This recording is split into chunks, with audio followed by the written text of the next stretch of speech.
नमस्कार दोस्तों। आजकल आप लोग न्यूज़ चैनलों के डिबेट में राजनीतिक विश्लेषक लोग के देखते होंगे।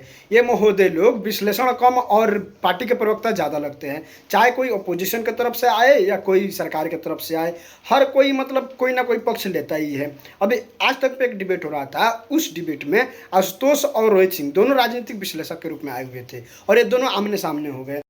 चलो भाई, देखिए, मैं बड़ी जिम्मेवारी और जवाबदेही के साथ देश के जनमानस के मन में जो बातें आ रही हैं उसको आपके सामने प्रस्तुत कर रहा हूं। जिस प्रकार से कांग्रेस पार्टी के सम्मानित प्रवक्ता ने ये कहा कि पुलिस के वेश में संघ के कार्यकर्ताओं के बारे में इन्होंने चर्चा की। देश ये मान रहा है कि 20 दिनों तक श्रीमान राहुल गांधी जी, जो लोकसभा में सम्मानित नेता प्रतिपक्ष हैं, वो गायब थे भारत के पटल से। श्रीमान अखिलेश यादव जी नदारद थे। तेजस्वी यादव तो गो विद गॉन का सर्टिफिकेट लेकर घूम रहे थे। आदरणीय सोनम वांगचुक जी से और विद्यार्थियों से मिलने कोई नहीं गया।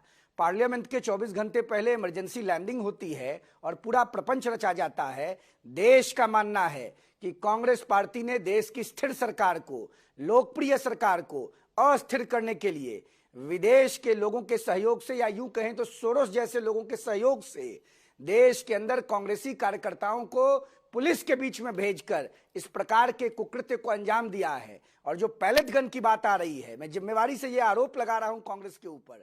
मैं देश की सरकार से अपील करता हूं, माननीय प्रधानमंत्री नरेंद्र मोदी जी से और माननीय गृह मंत्री अमित शाह जी से, हिमाचल प्रदेश, कर्नाटका, तेलंगाना और झारखंड के पुलिस ट्रेजरी को चेक कराना चाहिए। जहां हथियार रखा जाता है, कहीं वहां से या उसके संबंध से कोई पैलेट गन वहां से तो लाकर कांग्रेस ने यह चक्रव्यूह तो नहीं रचा कुछ भी। क्योंकि कांग्रेस का इतिहास इमरजेंसी में रहा है, कांग्रेस का इतिहास सिख दंगों में रहा है। कांग्रेस के हाथ हमारे यहाँ बिहार के भागलपुर के दंगे में सने हुए हैं। ये लोग खून की होली और दिवाली खेलते हैं। कैसे कैसे लोग को आप सर्टिफिकेट दीजिएगा? कैसे लोग को आप कैसे लोग हैं? आपके नेता कैसे लोग हैं? सर्टिफिकेट मत बांटिए। आप भारत के चरित्र प्रमाण पत्र के पदाधिकारी नहीं हैं कि आप कैरेक्टर सर्टिफिकेट निर्गत कीजिएगा। मजा आया। और देश का चौथा स्तंभ आपके चरित्र प्रमाण पत्र निर्गत करने के उपरांत निर्णय लेकर तय करेगा कि कौन बैठेगा कौन नहीं। कांग्रेस पार्टी के इशारे पर देश को अस्थिर करने का कुचक्र रचा जा रहा है। और आप पूछते हैं कि देश के गृह मंत्री कहां हैं? अंजना जी 10 सेकंड। और अंजना जी जल्दी आलोक शर्मा जी आप व्यक्ति हैं, चुप रहिए। कांग्रेस की चातुकार 1 सेकंड, 10 सेकंड। अंजना जी 10 सेकंड। अंजना जी 10 सेकंड।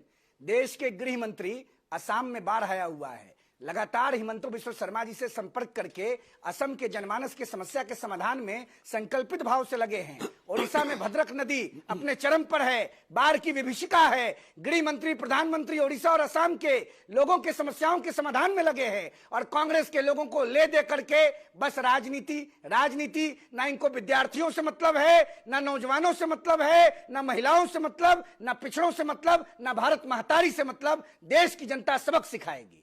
ठीक है आशुतोष जी कह रहे हैं कि एक स्थिर सरकार को किसी ना किसी तरीके से अनरेस्ट कॉज करने के लिए ये सब पॉलिटिकल पार्टीज ने फ्यूल किया है, इसको कराया है इस तरह से।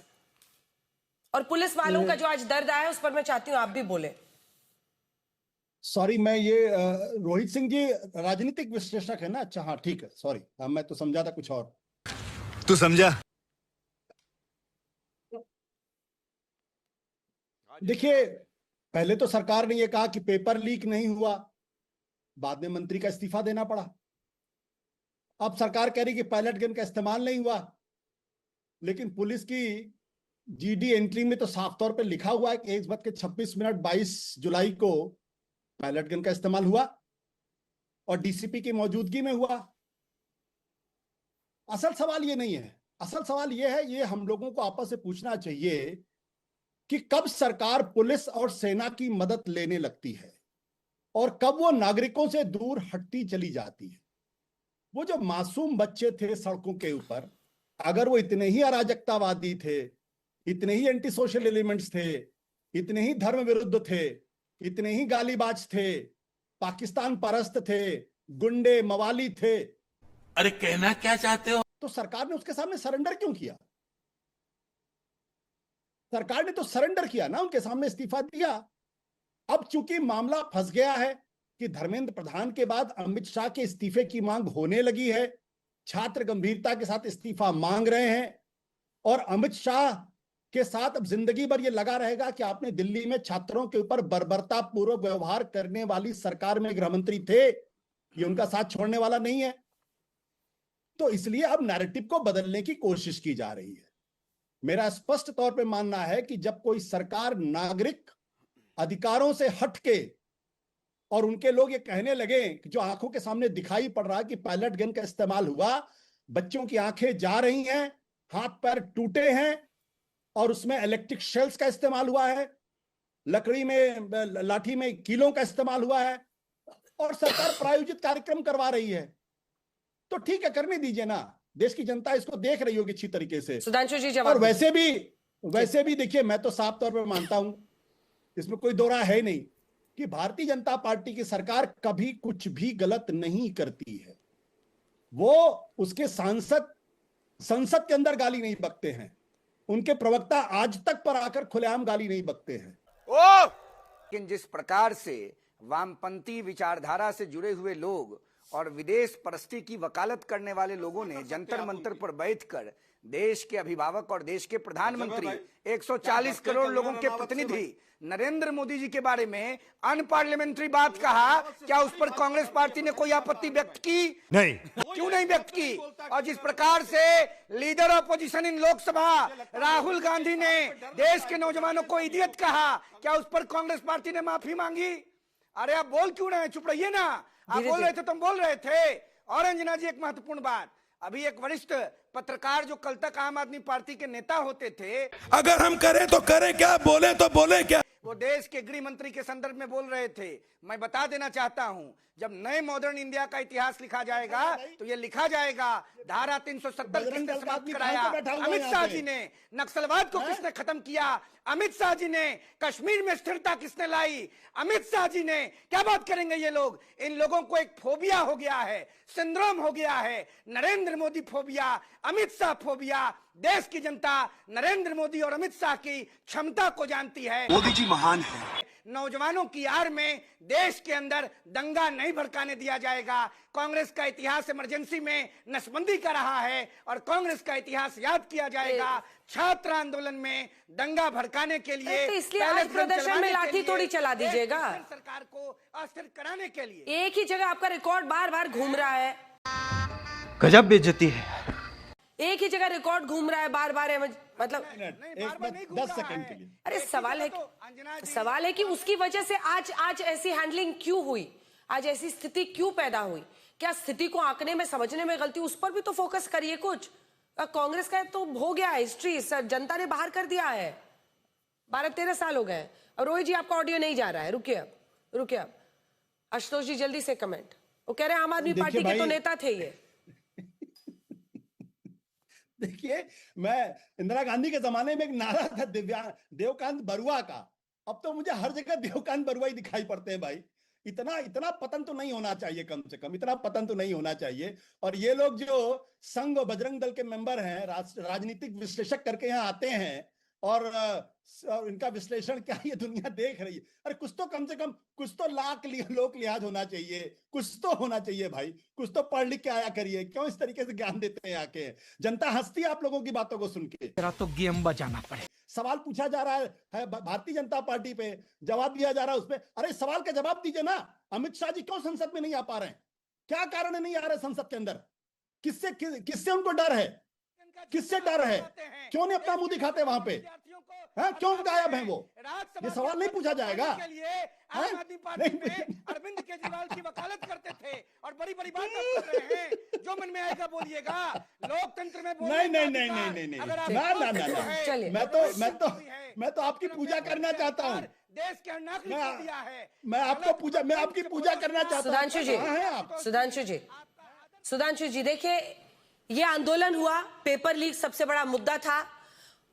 पेपर लीक के बाद छात्र सड़कों पर उतरे। ये एक सच्चाई है कि बहुत जगह पर पुलिस वालों को भी पत्थरबाजी में मारा गया, पुलिस वाले भी कई जगहों पर घायल हुए हैं, लेकिन छात्रों पर भी खूब लाठियां चलाई गई हैं, उनको जगह जगह पर चोटें आई, बहुत सारे छात्रों पर भी इस तरह से ज्यादतियों की खबर आई। अब आपकी सरकार को ट्रस्ट जो खोया हुआ था, उस डेफिसिट को दूर करने के लिए 2-2 मंत्रियों को लगातार भेजना पड़ा। आपको इनसे बात करनी पड़ी, कॉकरोच जनता पार्टी से है। उसके बाद आती है कंगना रनौत।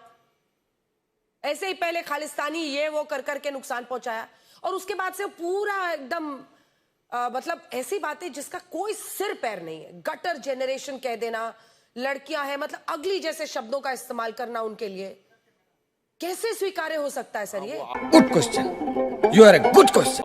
बिल्कुल आपने बात सही कही, बिल्कुल आपने जो बात कही है। तो अंजना जी, ये मंडी में क्या भाव चल रहा है ये स्वीकार्य था।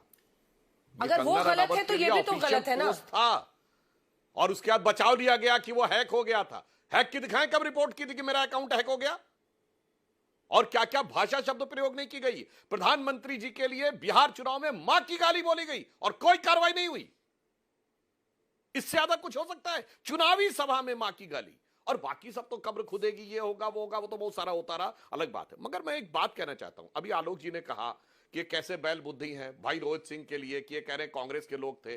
भाई साहब, आपके पास क्या सबूत है कि आरएसएस के लोग थे? वो जैसी बुद्धि उनकी वैसे आपकी, आप भी अपना हवा में लंतरानी फेंक रहे हैं कि आरएसएस के लोग थे। और आशुतोष जी गंभीर व्यक्ति हैं, ये कह रहे हैं मीडिया की बात पे। जो मैंने 3 प्रश्न पूछे थे, आशुतोष जी आप ही अपने वक्तव्य बता दीजिए। वक्फ बोर्ड पे कितनी आलोचना की थी, संदेश खाली पे कितनी आलोचना की थी, पंजाब और उस पे। और देखिए, यह भी ध्यान रखिए, रोहित क्या है, इनकी बैकग्राउंड के बारे में तो आप अपना विचार रख सकते हैं, पर आप तो आम आदमी पार्टी का ऑफिशियल रहे, और आप तो उस भीड़ में भी शामिल थे जो मार्च 2014 में भारतीय जनता पार्टी कार्यालय पे हमला करने के लिए आई थी। अरे बाप रे, ये तो धोती खोल रहा है। अब खैर छोड़िए, मीडिया पे वो क्या होती भक्ति, क्या होती। खुशवंत सिंह को कोट कर रहा हूं, जिन्होंने कहा कि मेरे गांधी परिवार की मैंने बहुत सेवा की, इस कारण से मुझे हिंदुस्तान टाइम्स का एडिटर बनाया गया और उसके बाद राज्यसभा दी गई। अरे ये तो साहब इंडिपेंडेंट मीडिया था, क्या गजब था साहब। अब आइए, राजीव गांधी जी क्या लेके आए थे? एक वो पोस्ट एंड टेलीग्राफ बिल लेके आए थे, ताकि आपकी हर चिट्ठी खोलकर सरकार पढ़ सकती है और कार्रवाई कर सकती है। जैसे आज कोई कहे आपका एसएमएस, व्हाट्सएप, ईमेल सब खोल के पढ़ सकती है और वो कार्रवाई कर सकती है। अरे ये तो सब व्यक्ति की स्वतंत्रता के अलंबरदार थे। अरे ऐसा कौन सा मीडिया होता था। और आज सोचिए, आप तो बहुत वरिष्ठ हैं, मित्रोकिन्स आर्काइव में एक कोट किया गया है, और यूरी बाजू ने 70,000 से अधिक आर्टिकल्स 70 के दशक में 70,000 से अधिक आर्टिकल केजीबी ने लिखवाए उन पत्रकारों से जो पैरोल पर थे। मतलब, और उसने कहा है कि पूरी सरकार के मिनिस्टर पैरोल पर थे, और उन्होंने यह आरोप लगाया है कि इंदिरा गांधी और कांग्रेस पार्टी को भी पैसे दिए, बोलकर रिपोर्ट खत्म, bye bye, tata, good bye.